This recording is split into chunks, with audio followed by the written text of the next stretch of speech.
स्वाधीनता दिवस की हार्दिक शुभकामनाएं। यह दिन हम सभी के लिए अत्यंत हर्ष और उल्लास का दिन है।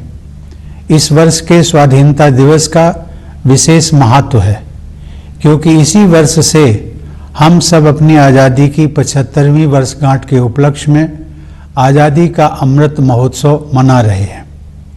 इस ऐतिहासिक अवसर पर आप सभी को बहुत बहुत बधाई। स्वाधीनता दिवस हमारे लिए पराधीनता से मुक्ति का त्यौहार है। कई पीढ़ियों के ज्ञात और अज्ञात स्वतंत्रता सेनानियों के संघर्ष से हमारी आज़ादी का सपना साकार हुआ था। उन सभी ने त्याग व बलिदान के अनूठे उदाहरण प्रस्तुत किए। उनके शौर्य और पराक्रम के बल पर ही आज हम और आप आज़ादी की सांस ले रहे हैं। मैं उन सभी अमर सेनानियों की पावन स्मृति को श्रद्धापूर्वक नमन करता हूँ।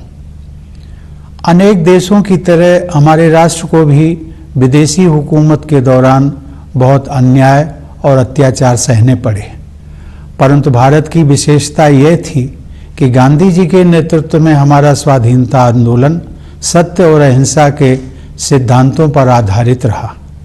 उन्होंने तथा अन्य सभी राष्ट्र नायकों ने भारत को औपनिवेशिक शासन से मुक्त करने का मार्ग तो दिखाया ही, साथ ही राष्ट्र के पुनर्निर्माण की रूपरेखा भी प्रस्तुत की। उन्होंने भारतीय जीवन मूल्यों और मानवीय गरिमा को पुनः स्थापित करने के लिए भी भरपूर प्रयास किए। अपने गणतंत्र की विगत 75 वर्षों की यात्रा पर जब हम नज़र डालते हैं तो हमें यह गर्व होता है कि हमने प्रगति पथ पर काफ़ी लंबी दूरी तय कर ली है। गांधी जी ने हमें यह सिखाया है कि गलत दिशा में तेजी से कदम बढ़ाने से अच्छा है कि सही दिशा में धीरे ही सही लेकिन सधे हुए कदमों से आगे बढ़ा जाए। अनेक परंपराओं से समृद्ध भारत के सबसे बड़े और जीवंत लोकतंत्र की अद्भुत सफलता को विश्व समुदाय सम्मान के साथ देखता है।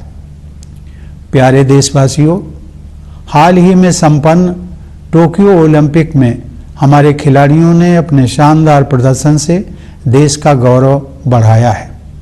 भारत ने ओलंपिक खेलों में अपनी भागीदारी के 121 वर्षों में सबसे अधिक मेडल जीतने का इतिहास रचा है। हमारी बेटियों ने अनेक बाधाओं को पार करते हुए खेल के मैदानों में विश्व स्तर की उत्कृष्टता हासिल की है। खेल कूद के साथ साथ जीवन के हर क्षेत्र में महिलाओं की भागीदारी और सफलता में युगांतरकारी परिवर्तन हो रहे हैं। उच्च शिक्षण संस्थानों से लेकर सशस्त्र बलों तक, प्रयोगशालाओं से लेकर खेल के मैदानों तक हमारी बेटियां अपनी अलग पहचान बना रही हैं। बेटियों की इस सफलता में मुझे भविष्य के विकसित भारत की झलक दिखाई देती है। मैं हर माता पिता से आग्रह करता हूं कि वे ऐसी होनहार बेटियों के परिवारों से शिक्षा लें और अपनी बेटियों को भी आगे बढ़ने के अवसर प्रदान करें। पिछले साल की तरह महामारी के कारण इस वर्ष भी स्वतंत्रता दिवस समारोह बड़े पैमाने पर नहीं मनाए जा सकेंगे, लेकिन हम सबके हृदय में हरदम भरपूर उत्साह बना हुआ है। हालांकि महामारी की तीव्रता में कमी आई है, लेकिन कोरोना वायरस का प्रभाव अभी समाप्त नहीं हुआ है।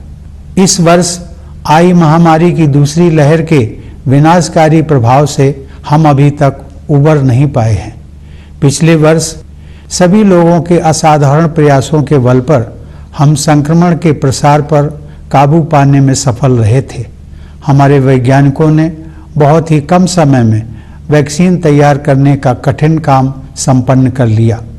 इसलिए इस वर्ष के आरंभ में हम सब विश्वास से भरे हुए थे, क्योंकि हमने इतिहास का सबसे बड़ा टीकाकरण अभियान शुरू कर दिया था।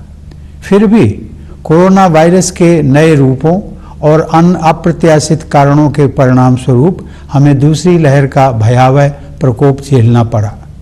मुझे इस बात का गहरा दुख है कि दूसरी लहर में बहुतेरे लोगों की प्राण रक्षा नहीं की जा सकी और बहुत से लोगों को भारी कष्ट सहने पड़े। यह अभूतपूर्व संकट का समय था। मैं पूरे देश की ओर से आप सभी पीड़ित परिवारों के दुख में बराबर का भागीदार हूं। यह वायरस एक अदृश्य व शक्तिशाली शत्रु है जिसका विज्ञान द्वारा सराहनीय गति के साथ सामना किया जा रहा है। हमें इस बात का संतोष है कि इस महामारी में हमने जितने लोगों की जानें गंवाई हैं उससे अधिक लोगों की प्राण रक्षा कर सके हैं। एक बार फिर हम अपने सामूहिक संकल्प के बल पर ही दूसरी लहर में कमी देख पा रहे हैं।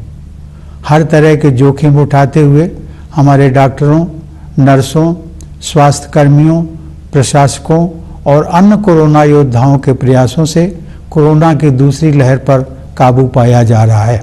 कोविड की दूसरी लहर से हमारी सार्वजनिक स्वास्थ्य सेवाओं के बुनियादी ढांचे पर बहुत दबाव पड़ा है।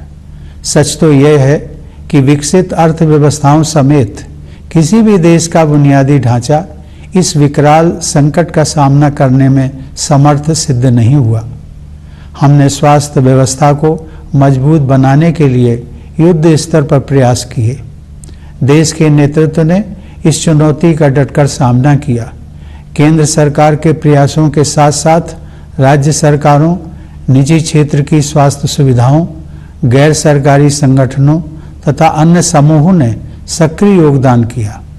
इस असाधारण अभियान में कई देशों ने उदारता से अनिवार्य वस्तुएं उसी तरह साझा की जैसे भारत ने बहुत से देशों को दवाइयाँ, उपकरण और वैक्सीन उपलब्ध कराई थी।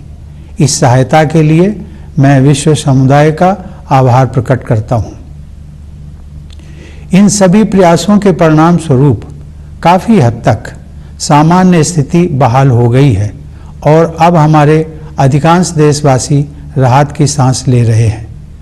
अब तक के अनुभव से यही सीख मिली है कि अभी हम सबको लगातार सावधानी बरतने की जरूरत है।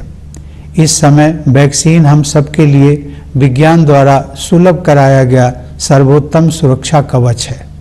हमारे देश में चल रहे विश्व के सबसे बड़े टीकाकरण अभियान के तहत अब तक 50 करोड़ से अधिक देशवासियों को वैक्सीन लग चुकी है। मैं तो आप सीधे